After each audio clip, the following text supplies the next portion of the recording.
Terima kasih Tuhan Yesus yang selalu setia mengasihi kami. Tuhan antara kami hingga ke tempat ini agar kami dapat mendengarkan firman-Mu, membimbing setiap langkah kami. Hadirlah Tuhan, ajar kami. Amin.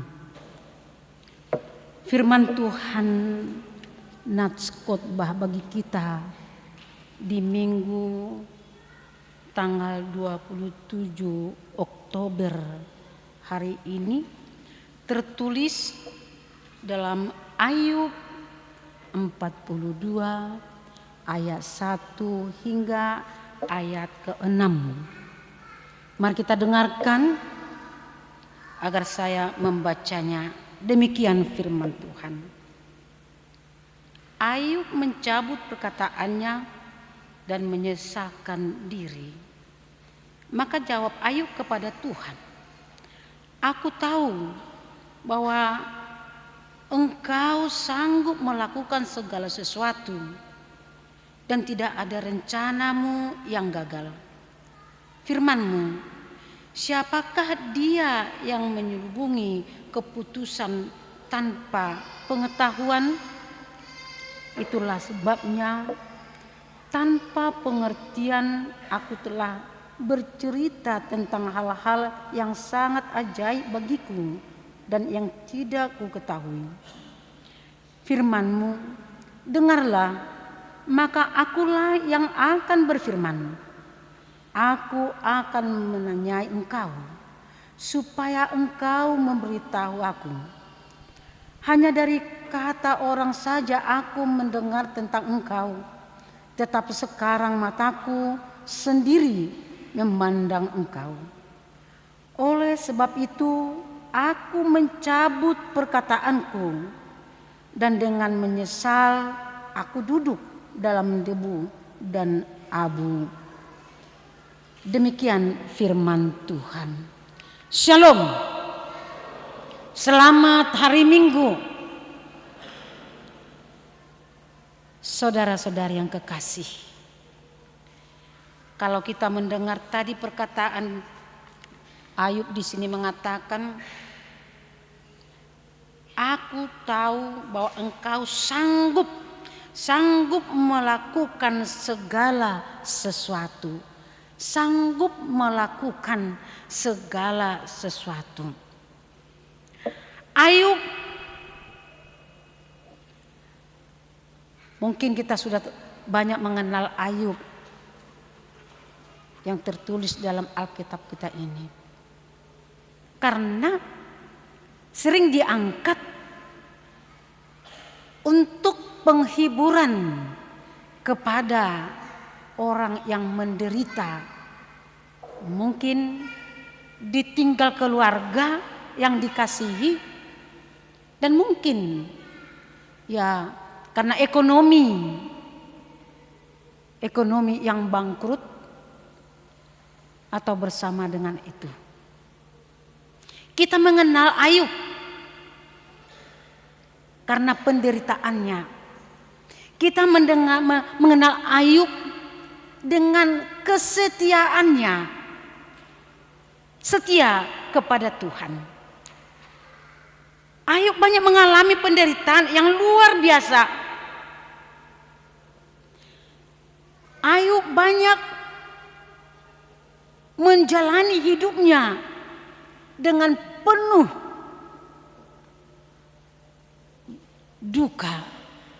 Saya rasa kita yang ada di bait Allah ini, di gereja ini, belum pernah mengalami pengalaman yang dialami oleh Ayub. Mungkin setengah dari pengalaman Ayub belum pernah kita jalani. Jadi agar kita mengetahui tentang Ayub ini, kita harus mengetahui latar belakangnya. Kita harus mengingat kisahnya Kisah ini menceritakan seorang pria yang bernama Ayub yang hidupnya mendadak diuji oleh Allah melalui penderitaan yang sangat berat. Kehilangan hartanya yang begitu banyak. Kehilangan yang ia cintai, anak-anak yang dicintainya. Tidak selesai dengan di situ saja. Kesehatannya yang memburuk. Sampai-sampai sahabatnya sendiri tidak mampu dekat kepadanya karena aroma yang sangat menyengat, karena penyakit yang ada di dalam tubuhnya. Tetapi apa? Ayub seorang yang saleh dan jujur. Dia mencari jawaban dari Tuhan. Mengapa dia mengalami penderitaan yang begitu berat? Saudara-saudara yang kekasih, di saat dia mencari jawaban dari Tuhan, bersama dengan itu dia mencari Tuhan, mencari jawaban atas pertanyaan-pertanyaannya. Kita katakan tadi, dia adalah orang yang saleh dan jujur.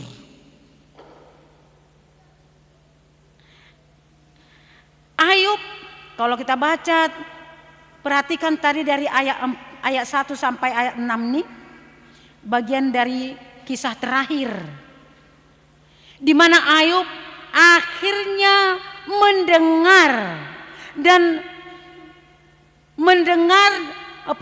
merespon jawaban Allah terhadap pertanyaannya. Dia mengaku bahwa manusia itu mempunyai keterbatasan, bahwa manusia itu tidak mampu memahami rencana dan hikmat Allah.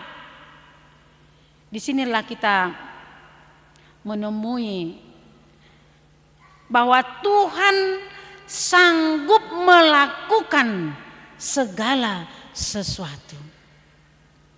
Itulah yang dikatakan dan disaksikan oleh Ayub di dalam nats ini.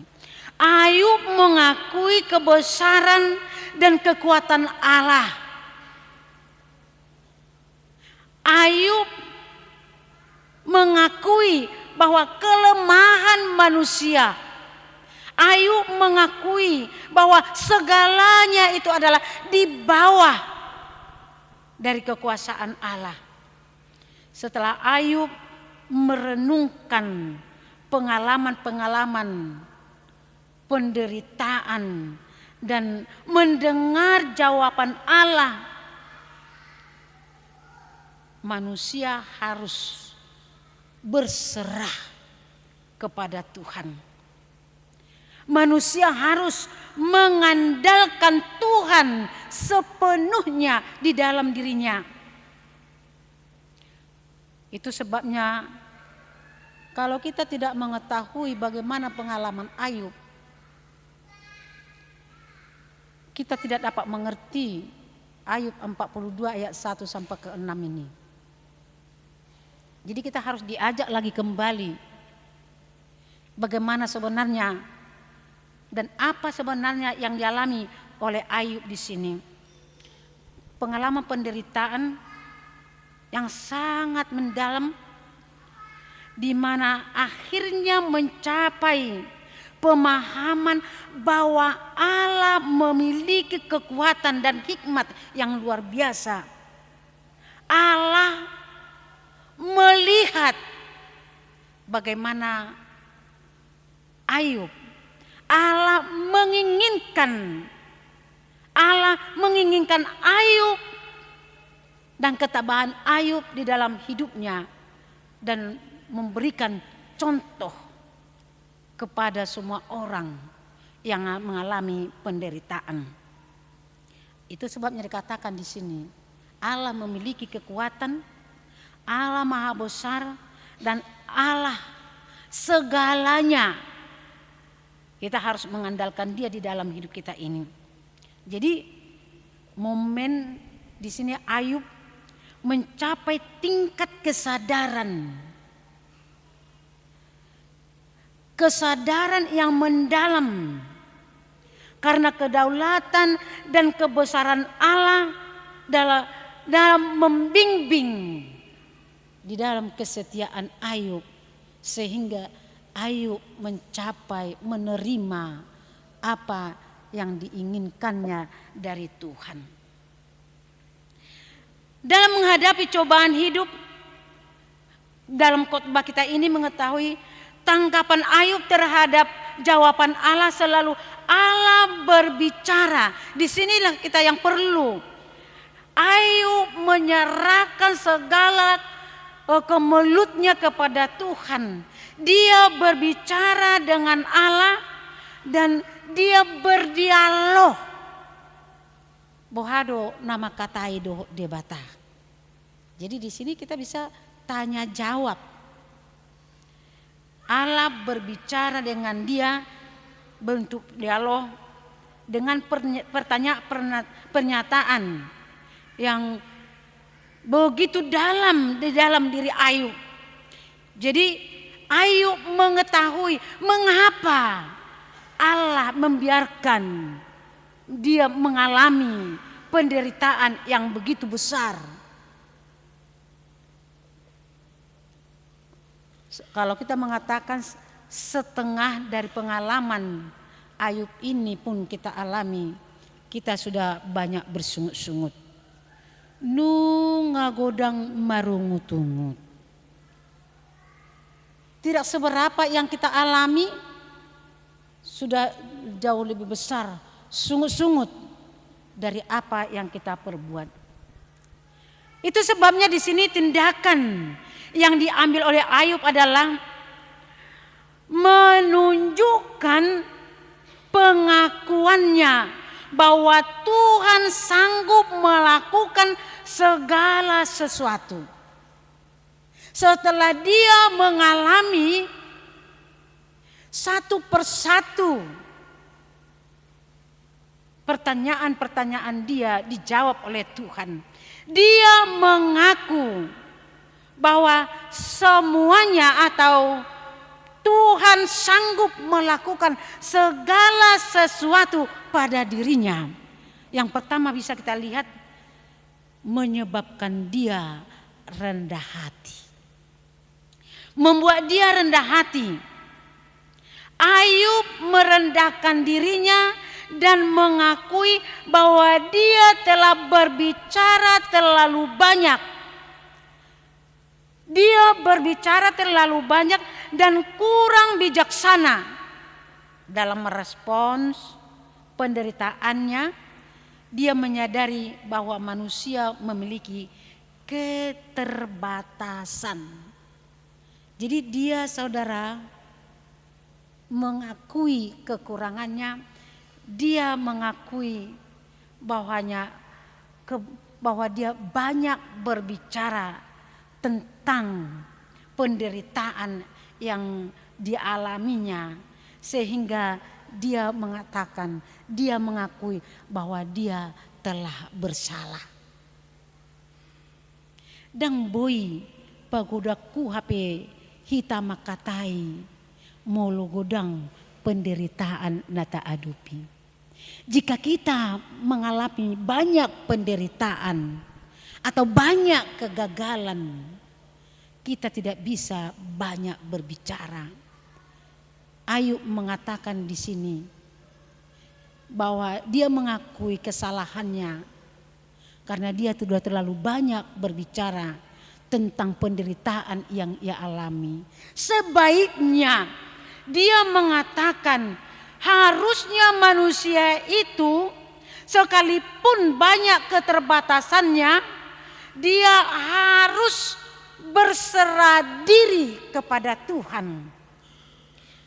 Berserah. Nomor 2 kita melihat di sini bertobatlah.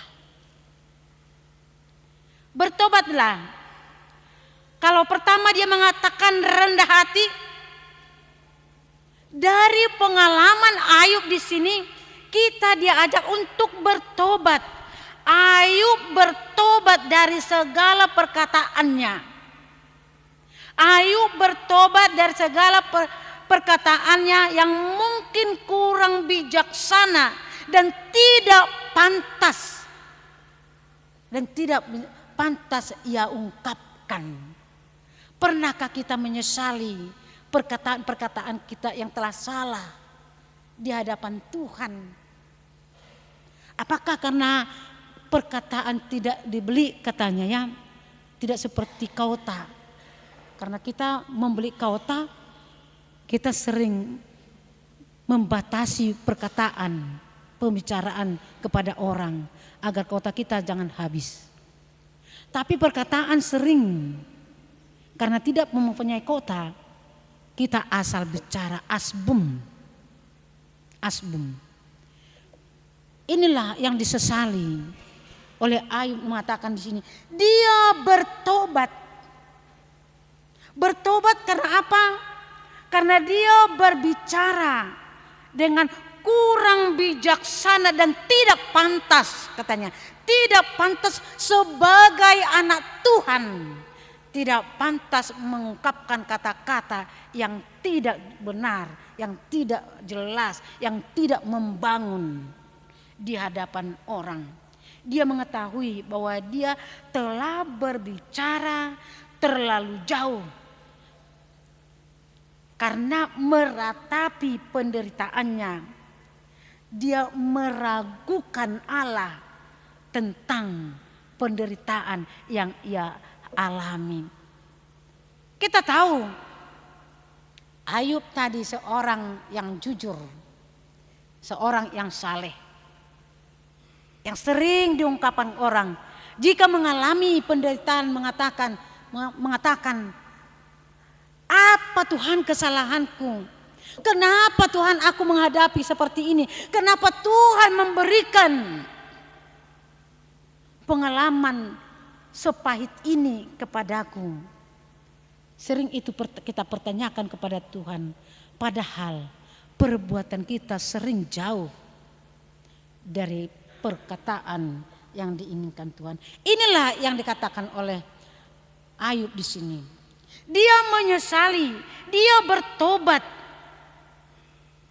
Karena dia mengatakan sudah terlalu jauh dia berbicara tentang penderitaan, tentang ratapan yang ia hadapi.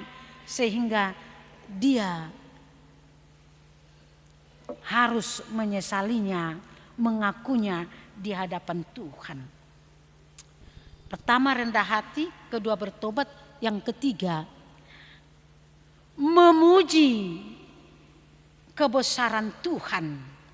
Memuji kebesaran Tuhan itu nomor 3.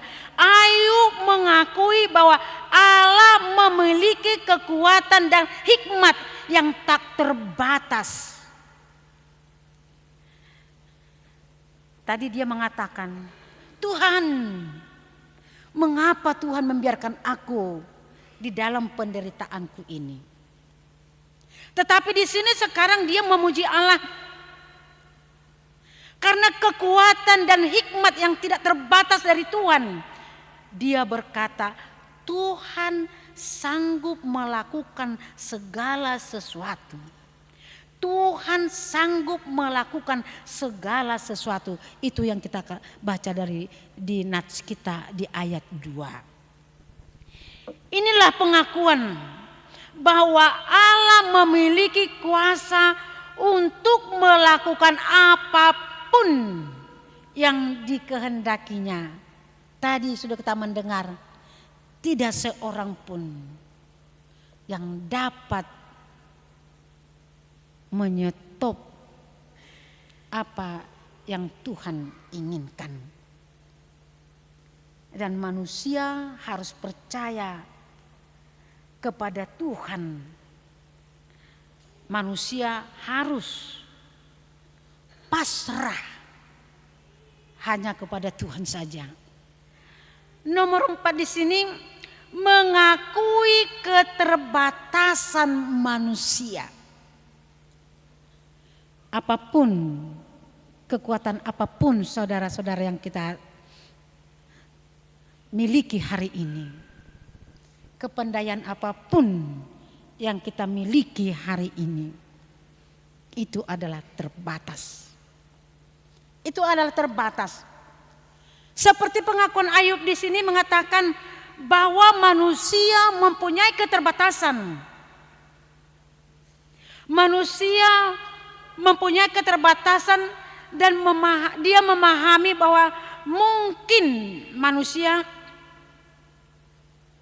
tidak sepenuhnya mengetahui rencana dan kebijaksanaan Allah. Jadi Ayub mengambil tindakan dan merendahkan diri itu tadi, dan bertobat, memuji Allah dan mengakui dirinya, keterbatasan dirinya untuk mengenal perbuatan Tuhan, mengenal kehebatan Tuhan di dalam dirinya. Jadi Tuhanlah pemegang kendali. Pemegang kendali yang mutlak atas segala sesuatu. Bahwa manusia hanya berserah. Manusia hanya mengandalkan Tuhan sepenuhnya. Oleh karena itu saudara-saudara yang kekasih, apa yang kita perlu kita ambil untuk diri kita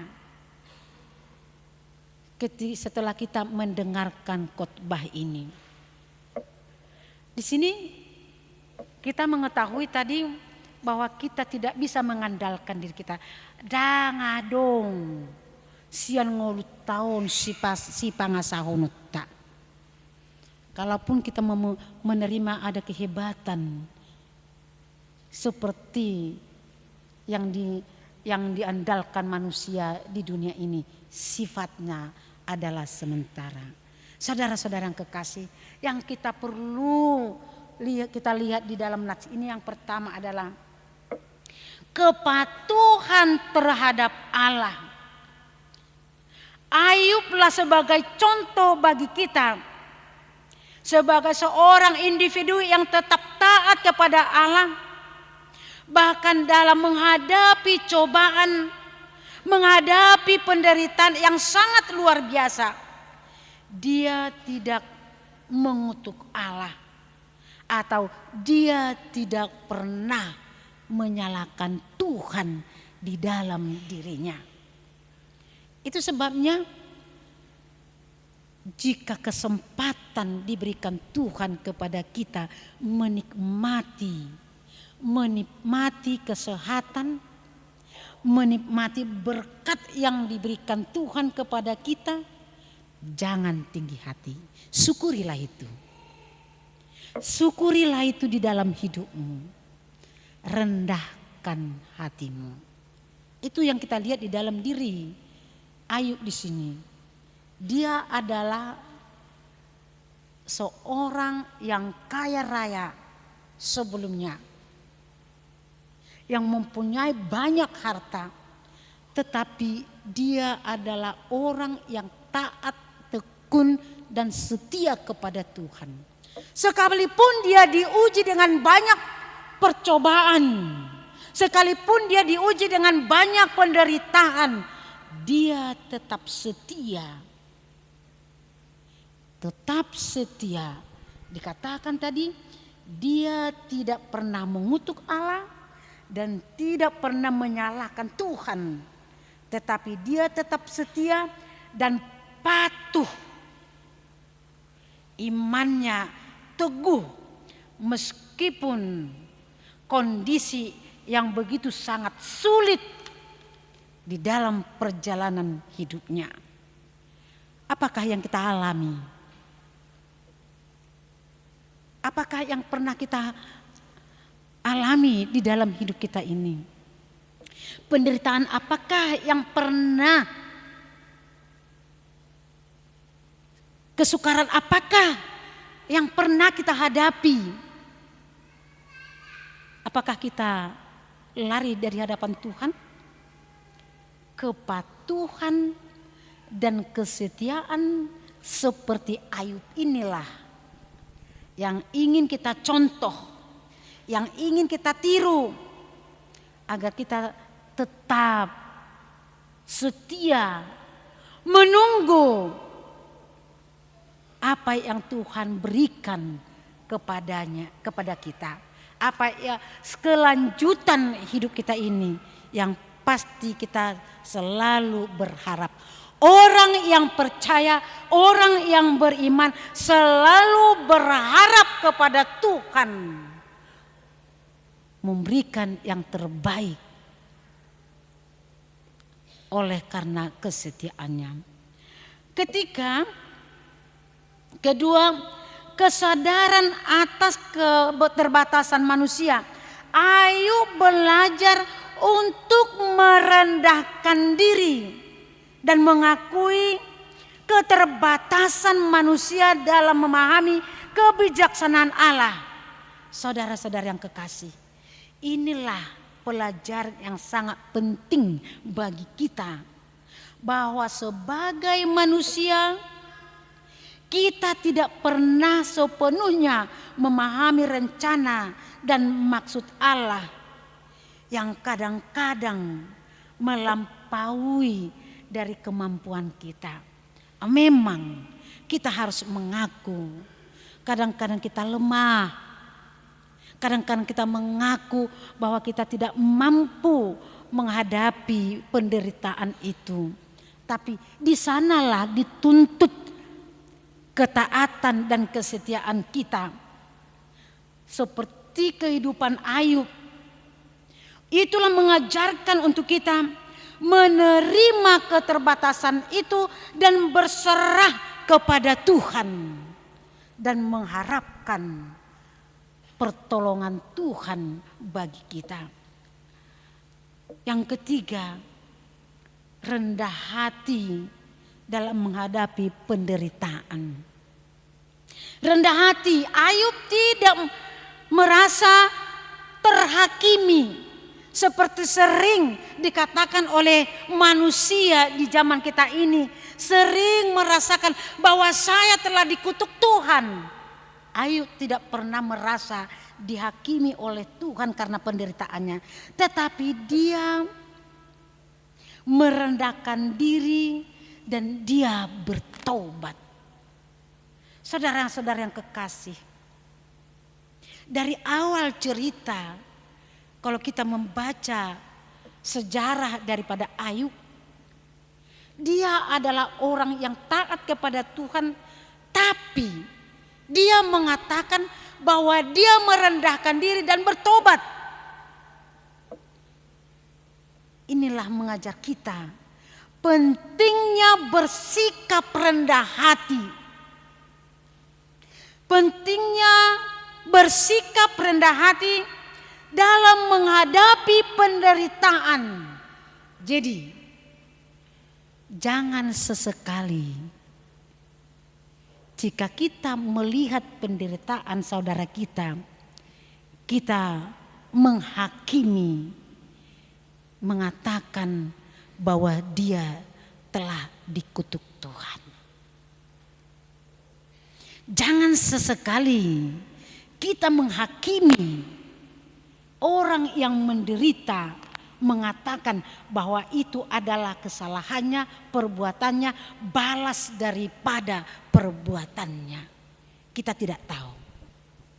Kita tidak tahu apa rencana Tuhan kepada dia. Kita tidak tahu apa maksud Tuhan dengan penderitaan yang ia hadapi.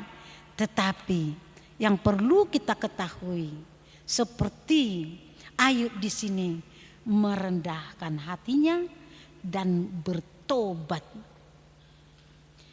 Rendah hati memungkinkan kita untuk menerima pembelajaran dari pengalaman-pengalaman sulit dan mencari pertolongan dan pemulihan dari Allah. Disinilah yang kita lihat saudara-saudara yang kasih. Ayub akhirnya di dalam pasal 42 ini. Karena kebesaran dan kuasa Allah, dengan pertanyaannya bahwa Tuhan sanggup melakukan segala sesuatu. Inilah mengingatkan kita bahwa dalam segala hal kita harus mengandalkan Allah yang memiliki kekuasaan yang mutlak untuk mengubah keadaan dan menjawab doa-doa kita. Kita lihat bagaimana Ayub di dalam sejarah ini Tuhan memulihkan segalanya, pengalaman yang dialami oleh Ayub. Ya, terakhir keselamatan dan restorasi Allah memulihkan Ayub setelah dia diuji begitu banyak pengalaman penderitaan, diuji dengan pengalaman penderitaan yang pahit, yang sangat luar biasa. Tuhan memberikan berkat yang berlipat ganda.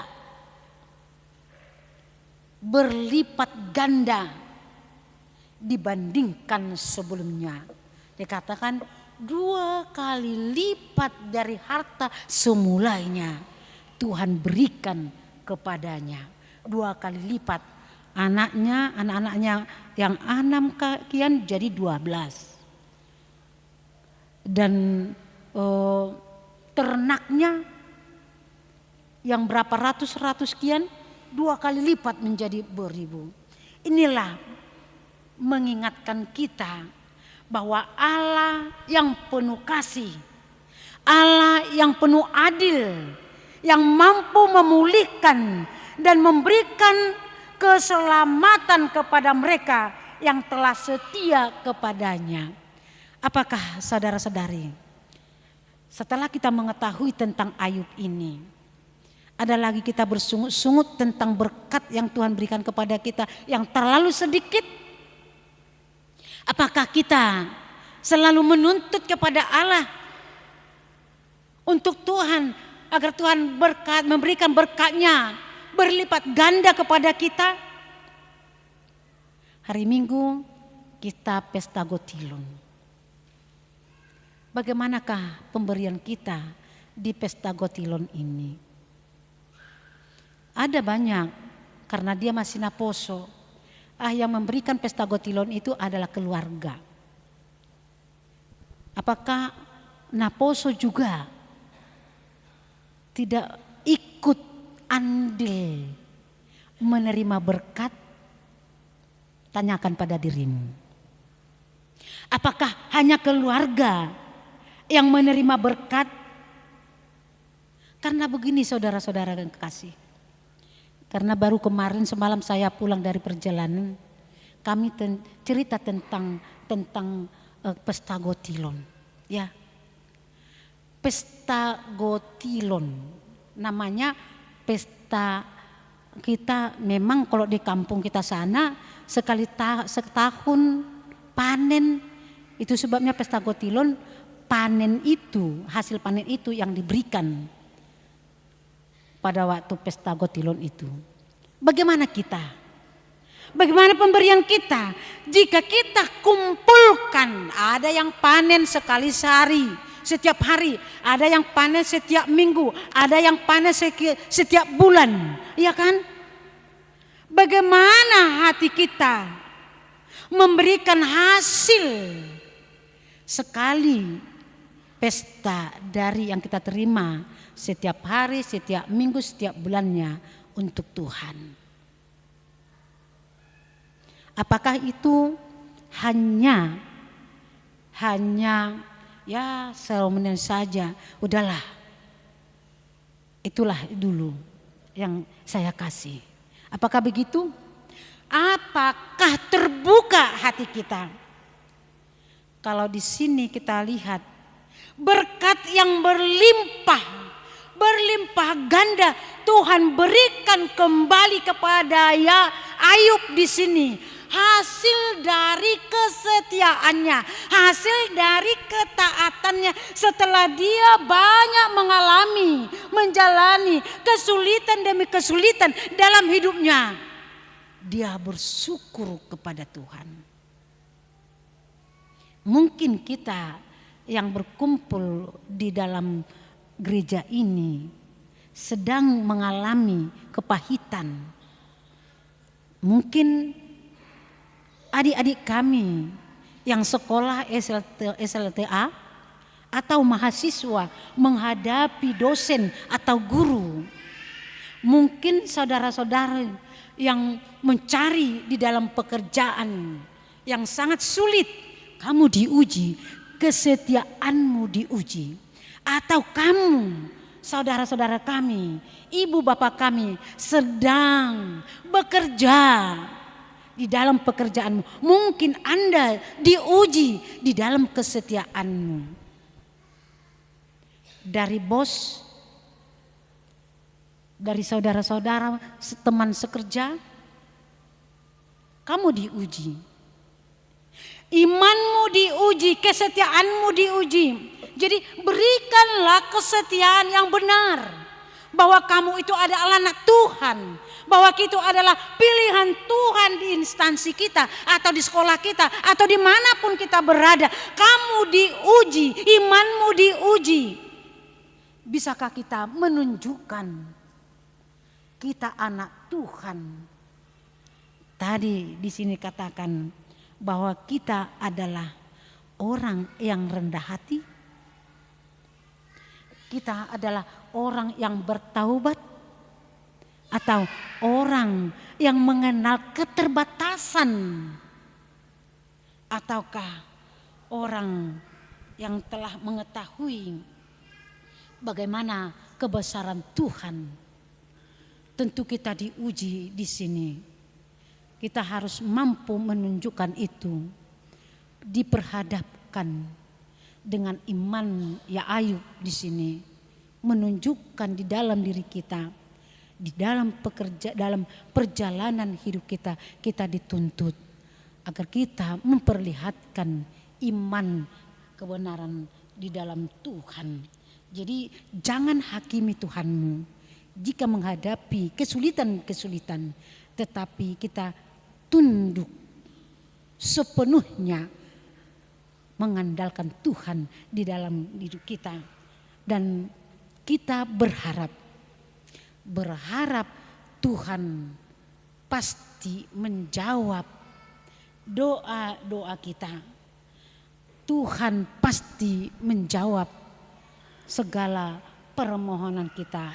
Mari saudaraku, setialah sampai akhir. Amin. Kita berdoa. Terima kasih Tuhan Yesus atas bimbingan firman-Mu pada hari ini. Mengajar kami Tuhan agar kami setia kepadamu seperti Ayub di sini yang merendahkan hatinya di hadapan-Mu. Dia bertobat karena dia tahu Tuhan bahwa manusia mempunyai keterbatasan. Dia tahu Tuhan bahwasanya Tuhan mempunyai keluar biasaan perbuatan yang tidak bisa dilakukan oleh manusia. Ajari kami Tuhan setia kepadamu seperti Ayub yang menyesali perkataan-perkataannya yang telah melampaui dari firman-Mu.